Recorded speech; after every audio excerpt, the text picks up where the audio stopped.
안녕하세요. 저는 김미경입니다. 제 나이 73.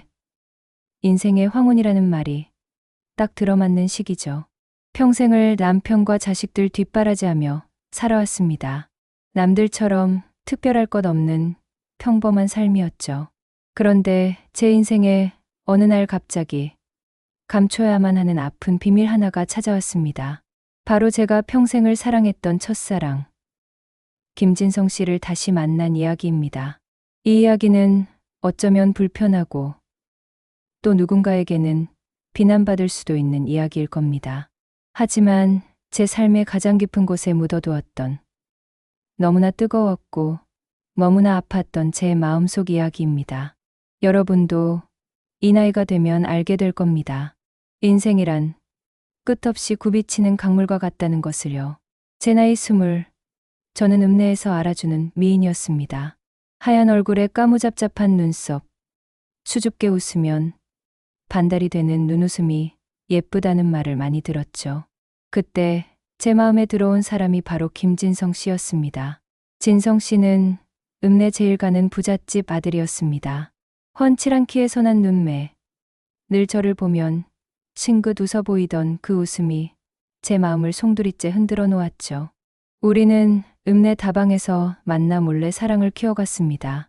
손만 스쳐도 얼굴이 빨개지고 눈빛만 마주쳐도 온 세상이 분홍빛으로 물들던 그런 순수하고도 열정적인 사랑이었죠. 하지만 저희의 사랑은 오래가지 못했습니다. 진성 씨 집안에서는 저처럼 평범한 집안의 딸을 며느리로 받아들일 수 없다고 완강하게 반대했습니다. 저희 부모님도 마찬가지였습니다. 부잣집 도련님에게 제가 평생 상처만 받을 거라며 눈물로 말리셨죠. 결국 저는 진성 씨의 뜨거운 눈물을 뒤로하고 다른 남자에게 시집을 갔습니다. 그 남자가 바로 제 남편 박성훈 씨입니다. 남편은 저에게 늘 친절하고 좋은 사람이었습니다. 하지만 제 마음 한구구석에는 언제나 진성 씨에 대한 아련한 그리움이 자리하고 있었죠. 첫사랑은 무덤까지 간다는 말이 틀린 말은 아니었습니다. 제 결혼 생활은 무난했습니다. 두 아들을 낳고 키우며 평범한 주부로 살았습니다. 억척스럽게 생활비를 모아 자식들 대학 보내고 남들처럼 전세 아파트에서 작은 자가 아파트로 옮겨 살며 그렇게 시간이 흘렀습니다. 진성 씨 소식은 가끔 풍문으로 들려왔습니다. 그도 저처럼 결혼을 했고 아이들도 여럿 낳았다는 이야기였죠. 저는 그 소식을 들을 때마다 가슴 한구석이 쨍하게 아려왔습니다.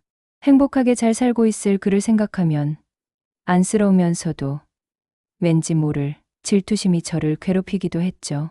그렇게 50년의 세월이 흘렀습니다. 제 남편은 몇 년 전 먼저 세상을 떠났습니다. 두 아들은 각자 가정을 꾸려 잘 살고 있었지만 명절이나 돼야 얼굴 한번 보는 게 전부였습니다. 넓은 아파트에 홀로 남으니 외로움이 뼈저리게 느껴졌습니다. 남편이 살아있을 때는 잔소리하는 게 듣기 싫었는데 막상 혼자 되니 그 잔소리마저 그리워지더군요. 그러던 어느 날이었습니다. 동네 복지관에서 주최하는 노인대학 강좌를 듣고 나오는 길이었죠. 제 앞에서 누군가 엉거주춤 서 있는 게 보였습니다. 왠지 모르게 익숙한 뒷모습에 발걸음을 멈췄습니다. 그 사람이 뒤를 돌아보는 순간 제 심장이 쿵 하고 떨어지는 줄 알았습니다. 그곳에는 하얗게 센 머리칼과 깊게 패인 주름살을 가진 진성 씨가 서 있었습니다. 50년 만의 재회였습니다. 서로를 알아보는 데는 그리 오랜 시간이 걸리지 않았습니다. 진성 씨도 저처럼 혼자가 된 지 오래라고 했습니다. 그의 아내도 몇 년 전 병으로 세상을 떠났고 자식들은 모두 타지에 나가 살고 있다고 했습니다. 우리는 서로의 얼굴을 한참 바라보았습니다. 세월의 흔적이 고스란히 남아있는 서로의 얼굴에서 젊은 날에 찬란했던 우리의 모습을 찾아 헤매는 듯했습니다. 미경아, 너 정말 미경이 맞구나. 진성 씨의 목소리는 여전히 부드럽고 따뜻했습니다. 그의 눈에는 저를 향한 그리움과 반가움이 가득했습니다. 저도 모르게 눈물이 왈칵 쏟아져 내렸습니다. 50년이라는 세월 동안 잊고 살았던, 아니 잊으려 애썼던 첫사랑의 감정이 쓰나미처럼 밀려왔습니다. 우리는 그 자리에서 한참을 서서 서로의 안부를 물었습니다. 그리고 마치 약속이라도 한 듯 근처 찻집으로 향했습니다. 찻집에 앉아 우리는 지난 세월을 이야기했습니다. 서로의 삶을 들으며 때로는 웃고 때로는 눈물 지었습니다. 50년이라는 긴 세월이 무색하게 우리는 마치 어제 만난 사이처럼 편안하게 대화를 이어갔습니다. 그날 이후 우리는 매일 만나기 시작했습니다. 복지관 앞에서 만나 함께 점심을 먹고 공원을 산책하고 영화를 보러 가기도 했습니다. 젊은 연인들처럼 손을 잡고 거리를 걷는 우리의 모습은 아마 다른 사람들에게는 그저 평범한 노인 커플로 보였을 겁니다. 하지만 우리는 그 짧은 시간들이 너무나 소중하고 행복했습니다. 진성 씨는 여전히 자상하고 배려심 깊은 사람이었습니다. 제가 조금이라도 불편해하면 금세 알아채고 도와주려 했었죠. 그의 따뜻한 눈빛과 다정한 손길은 제 마음에 잊고 살았던 설렘을 다시 불러일으켰습니다. 우리는 서로에게 위로와 안식처가 되어 주었습니다. 외로웠던 노년의 삶에 진성 씨가 나타나면서 제 삶은 다시 활기를 띠기 시작했습니다. 매일 아침 눈을 뜨면 진성 씨를 만날 생각에 가슴이 설렜습니다. 거울 앞에서 옷매무새를 다듬고 화장도 다시 진하게 하기 시작했습니다. 아들들은 제가 갑자기 젊어진 것 같다고 웃으며 말했지만 저는 그저 웃음으로 대답할 뿐이었습니다. 우리의 만남이 깊어질수록 우리는 서로에게 더욱 의지하게 되었습니다. 우리는 서로의 아픔을 보듬어주고 외로움을 채워주었죠. 어느 날 진성 씨가 제 손을 잡으며 말했습니다. 미경아, 나는 내가 없는 삶은 이제 상상할 수가 없어. 우리가 왜 그때 헤어졌을까? 너무나 후회된다. 그의 진심 어린 말에 제 눈에서는 또다시 눈물이 흘렀습니다. 저 역시 진성 씨와 같은 마음이었습니다. 우리는 서로에게 운명처럼 다시 찾아온 사랑이라는 것을 직감했습니다. 우리는 서로의 손을 꼭 잡고 한참을 말없이 있었습니다. 그리고 그날 밤 우리는 충동적으로 여관으로 향했습니다. 여관방에 들어서는 순간 제 심장은 터질 듯이 뛰었습니다. 50년 만에 다시 마주한 첫사랑과의 뜨거운 밤, 설렘과 두려움이 뒤섞인 복잡한 감정이 저를 휘감았습니다. 진성 씨는 조심스럽게 제 손을 잡고 이끌었습니다. 그의 손은 여전히 따뜻하고 부드러웠습니다. 우리는 서로의 눈을 바라보며 깊은 포옹을 했습니다. 그의 품에 안기니 잊고 살았던 젊은 날의 뜨거운 감정이 되살아나는 것 같았습니다. 미경아, 사랑한다. 정말 많이 사랑해. 진성 씨의 나지막한 고백은 제 마음을 송두리째 흔들었습니다. 우리는 서로의 옷을 조심스럽게 벗겨냈습니다. 세월의 흔적이 고스란히 남아있는 서로의 몸을 마주하며 우리는 젊은 날의 아름다움을 떠올렸습니다. 그의 손길은 여전히 저를 황홀하게 만들었습니다. 우리는 마치 시간이 멈춘 듯 서로의 몸을 탐하듯 사랑을 나누었습니다. 뜨거운 입맞춤과 애무 속에서 우리는 서로에게 깊이 빠져들었습니다. 50년이라는 긴 세월 동안 억눌러왔던 사랑과 욕망이 한꺼번에 폭발하는 순간이었습니다. 그의 품에서 저는 비로소 진정한 저를 찾은 듯한 느낌이 들었습니다.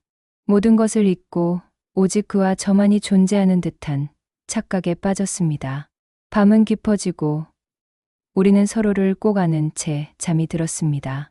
아침에 눈을 떴을 때 진성 씨는 제 옆에서 깊은 잠에 빠져 있었습니다. 그의 얼굴에는 평온함이 가득했습니다. 저는 조심스럽게 그의 얼굴을 쓰다듬었습니다. 젊은 날의 잘생겼던 모습은 사라지고 깊은 주름과 검버섯이 자리했지만 제 눈에는 여전히 세상에서 가장 멋진 남자였습니다. 우리는 그날 이후에도 종종 여관에서 만났습니다. 그곳은 우리만의 은밀한 공간이었습니다. 세상의 시선으로부터 자유로울 수 있는 유일한 공간이었죠. 우리는 그곳에서 서로에게 기대어 위로받고 사랑을 나누며 외로움을 달랬습니다. 하지만 우리의 관계는 늘 불안했습니다. 언제 터질지 모르는 시한폭탄과 같았죠. 아들들이나 주변 사람들이 알게 될까봐 늘 조마조마했습니다. 특히 아들들에게는 절대 들켜서는 안 되는 비밀이었습니다. 그들에게는 제가 남편을 그리워하며 홀로 외롭게 지내는 어머니로 남아있고 싶었으니까요. 저는 낮에는 평범한 어머니이자 할머니로 살았습니다. 복지관에 가고 친구들과 모여 수다를 떨고 손주들을 돌봐주기도 했죠. 하지만 밤이 되면 제 마음은 진성 씨에게로 향했습니다. 그는 저의 유일한 안식처이자 저의 모든 것이었습니다. 어느 날 둘째 아들 이재환이 저를 찾아왔습니다. 그는 저에게 조심스럽게 물었습니다. 어머니, 요즘 얼굴이 많이 좋아지셨네요. 혹시 무슨 좋은 일이라도 있으세요? 아들의 질문에 저는 순간 당황했습니다. 애써 표정 관리를 하며 아무 일도 없다고 시치미를 뗐습니다. 하지만 아들의 눈빛은 저를 꿰뚫어 보는 듯했습니다. 저는 불안감에 휩싸였습니다. 아들들이 혹시 우리의 관계를 눈치채지 않을까 하는 두려움이 저를 짓눌렀습니다. 진성 씨 역시 마찬가지였습니다. 그의 자식들도 아버지의 달라진 모습에 의아해했다고 합니다.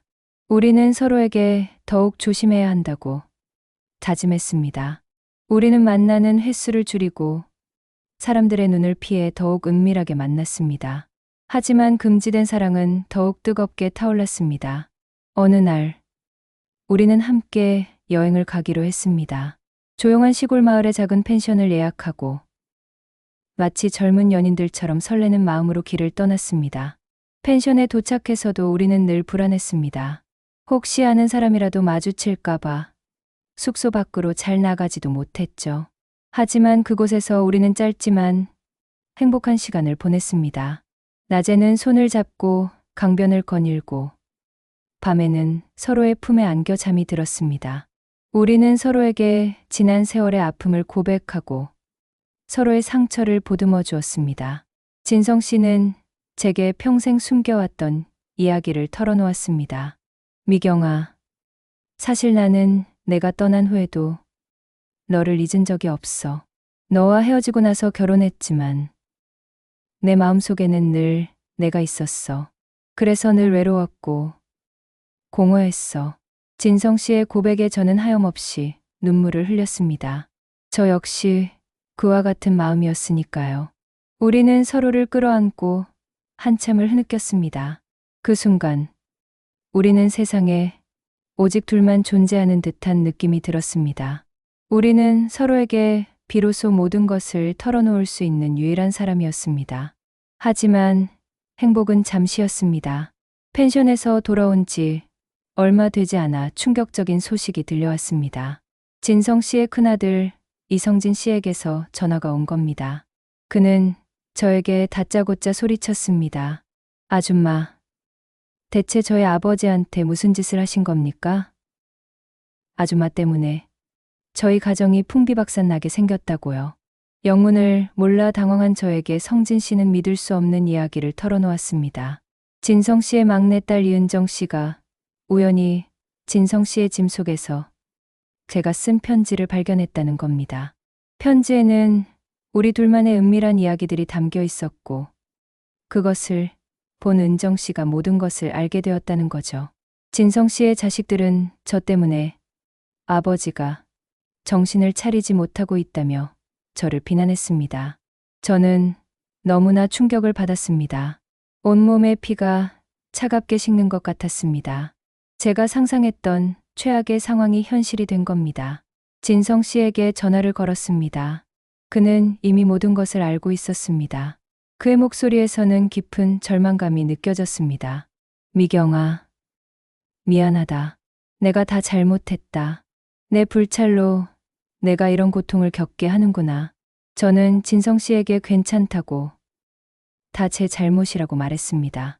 하지만 제 마음은 갈기갈기 찢어지는 듯했습니다. 우리 둘만의 비밀이 세상에 드러나면서 우리는 다시 한번 헤어져야 하는 상황에 놓였습니다. 진성 씨는 자식들에게 무릎 꿇고 빌었다고 했습니다. 자신은 미경 씨 없이는 살 수 없다며 이 나이에 찾아온 마지막 사랑을 이해해달라고 애원했다고 합니다. 하지만 자식들은 완강했습니다. 그들은 아버지의 노년에 찾아온 사랑을 불륜으로 치부하며 저를 파렴치한 사람으로 몰아세웠습니다. 저 또한 아들들에게 모든 것을 털어놓을 용기가 없었습니다. 그들이 저를 어떻게 생각할지 두려웠고 혹시라도 그들의 삶에 누가 될까봐 걱정됐습니다. 결국 우리는 헤어지기로 했습니다. 진성 씨도 저도 더 이상 자식들에게 상처를 줄 수 없다고 판단했습니다. 우리는 마지막으로 여관에서 만났습니다. 뜨거웠던 지난밤의 기억이 고스란히 남아있는 그곳에서 우리는 서로에게 마지막 인사를 건넸습니다. 미경아, 부디 행복하게 잘 살아. 나 때문에 더 이상 아파하지 말고. 진성 씨의 눈에는 눈물이 가득했습니다. 저 역시 그의 손을 잡고 하염없이 눈물을 흘렸습니다.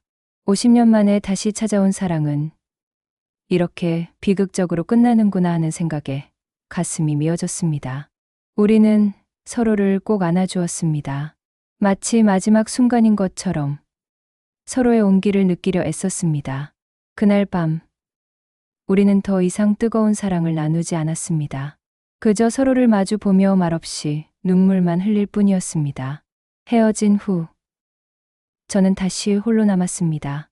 넓은 아파트에는 여전히 외로움이 가득했습니다. 하지만 이제는 그 외로움이 익숙해졌습니다. 진성 씨와의 추억은 제 마음속 깊이 간직될 겁니다. 아프고 슬픈 기억이지만 동시에 저에게 삶의 활력을 불어넣어 주었던 소중한 기억이니까요. 이따금 진성 씨에게서 안부 문자가 오기도 합니다. 잘 지내냐는 짧은 문자지만 그것만으로도 저는 위로를 받습니다. 우리는 더 이상 예전처럼 만나지 못합니다. 하지만 우리는 여전히 서로를 그리워하고 서로의 안녕을 빌고 있습니다. 비록 세상의 시선 때문에 숨겨야만 했던 사랑이었지만 제 마음속에는 영원히 빛나는 별처럼 남아있을 겁니다. 여러분은 어떠신가요? 인생의 황혼기에 찾아온 뜨거운 사랑. 그것이 비록 금지된 사랑일지라도 여러분은 그 사랑을 어떻게 받아들이실 건가요? 여러분이라면 어떤 선택을 하셨을까요?